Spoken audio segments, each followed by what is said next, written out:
I'll never forget the moment I walked into that room and saw my husband, my so-called better half naked, strip dancing for his own mistress at her bachelorette party, surrounded by 20 shrieking women in glitter and fake smiles. And I didn't walk in alone. Right next to me was her fiancé, Ben, holding all the evidence. If you'd asked me an hour earlier where my life was headed, this sure as hell wouldn't have been my answer. Let me rewind. It started in the kitchen, same as every boring Tuesday night. I was dusted in flour, fighting with a batch of almond cookies for Ethan's company event, when a little notification popped up on the iPad. At first I thought it was another spam text, but then I saw the words, "Sienna Marketing Project. Tonight's going to be wild. Thanks for the surprise dancer. The girls are all hyped. XO." Sienna. The new assistant at Ethan's digital agency, fresh out of grad school, always laughing too loud and touching his arm like she owned it.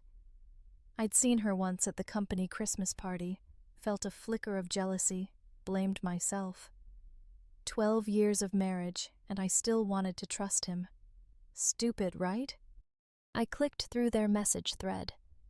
It wasn't work talk, not unless work meant secret photos, hotel receipts. "Do you still have that robe?" And enough heart emojis to choke a horse. There was even a picture of Ethan, shirt half off, holding champagne in a hotel hallway. I scrolled and scrolled. Denver, Chicago, Crescent Resort, each message another knife in the back. All the things I thought were boring business trips or late meetings. It was all there. And then, the line that broke me. "After my bachelorette, let's sneak away for a few days." That was it. I just sat on the kitchen floor, back against the fridge, trying to breathe. I remember thinking, this only happens on trashy reality shows, right? I wasn't even mad yet. Not really. Just hollow. Like every good memory drained out in 5 minutes. But Sienna wasn't just cheating with my husband. She was engaged, getting married in less than 3 weeks. Her poor fiancé Ben had no clue he was the punchline of this whole joke. I'm not proud of how easy it was to find him. One Instagram search, a click on LinkedIn, and there he was. Ben Carter, smiling on a beach with Sienna, captioned, "Counting down to forever." Electrical engineer, San Antonio. Seemed like a decent guy. I sent him a message. Didn't dance around it, just told him who I was, and sent screenshots, photos, even a copy of the hotel bills. Less than 15 minutes later, my phone rang. He sounded calm at first. That lasted about 2 minutes, right up until I mentioned the Crescent Resort, where he was booking his wedding. Then, silence. I told him, "Her bachelorette party is tonight at the Fairmont. Ethan's the surprise performer. If you want the truth, I'll drive you." He didn't hesitate, said he'd meet me out front. I pulled up to the Marriott. Ben was already waiting, pale as a ghost, his parents behind him. Lucille, dressed for church, gripping her rosary beads, and Walter, stiff as a board, jaw clenched. Nobody needed an explanation. We all just wanted the same thing, answers. The drive to the Fairmont felt like the longest 18 minutes of my life. Nobody spoke. I watched Ben flipping through the evidence I'd sent, his hands shaking, Lucille whispering Hail Marys under her breath. When we got out, Walter finally spoke. "Do you know what you want out of tonight?" I just said, "The truth. Not drama, not revenge, just the truth." He nodded. Sometimes that's all you need to burn it all down. Upstairs, the bachelorette party was in full swing. The sign on the door, bride-to-be, Sienna, looked ridiculous. I took a deep breath, turned to Ben, and pushed open the door. Instant silence. Every head turned. And there was Ethan, standing in the middle of the room under purple lights, half out of his pants, a cheap bow tie dangling around his neck. Sienna, glass raised, froze when she saw Ben. 5 seconds. Nobody breathed. Then Lucille's voice, sharp as a razor. "What are you doing, Sienna?" The glass fell, shattered. Sienna stammered, "Ben, it's not what it looks like." Ben didn't move. He just held up his phone, screen glowing with texts and photos. The whispers started, first soft, then louder, then everyone was looking for an exit. I stepped forward. My voice came out calm, cold. "You've been sleeping with my husband for 8 months. You lied to your fiancé. Tonight, you hired Ethan to strip for you, at your own bachelorette party. How long were you planning to keep this going?" I didn't even glance at Ethan. He tried to speak, but I cut him off. "I have everything. Receipts, photos, messages, even your plans to disappear to Chicago." Sienna just shook her head, speechless. Ben finally spoke, voice shaking.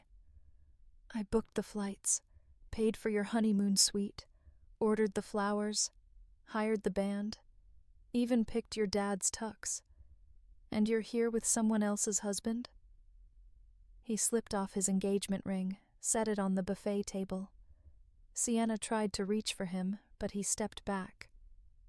"You used me, used my family, built a whole fairy tale on top of a lie."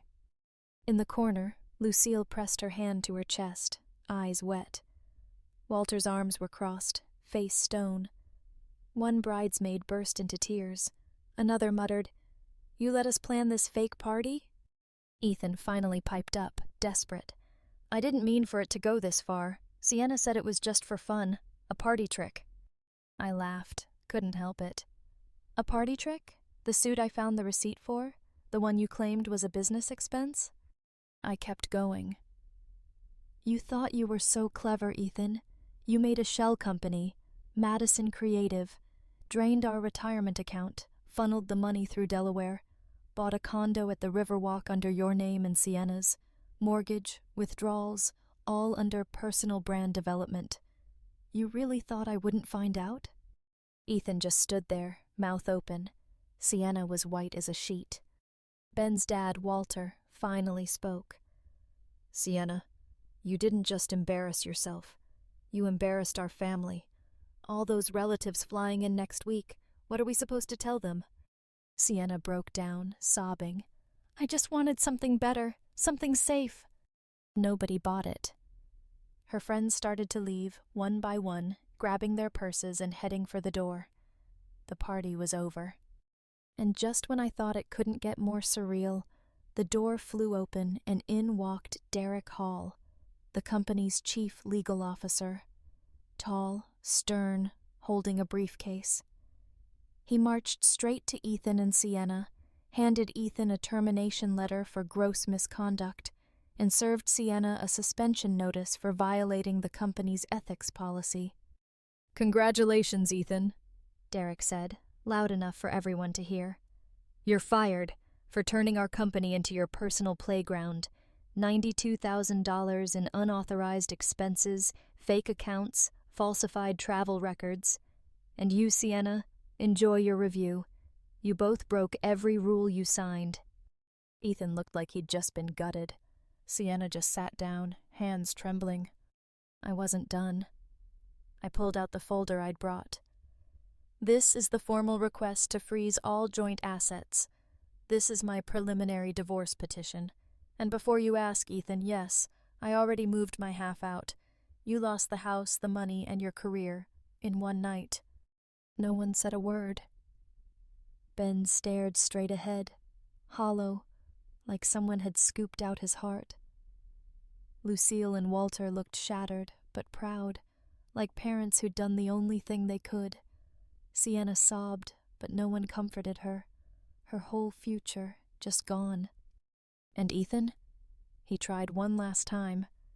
"Eva, wait. Can we talk? Not here. Please, just give me a chance." I turned and looked him dead in the eyes. "You remember last March? My brother flew in, first time in 4 years. You said your flight was delayed. I defended you. You were at a hotel with Sienna. I have the receipt." He didn't answer. Couldn't. All the lies, all the excuses unraveling at his feet. Derek nodded at me. "Thank you for your courage, Ava. If you need anything for your case, you know where to find me." That was it. In less than an hour, everything I thought I knew about my marriage, my family, my life, gone. But for the first time in years, I wasn't scared.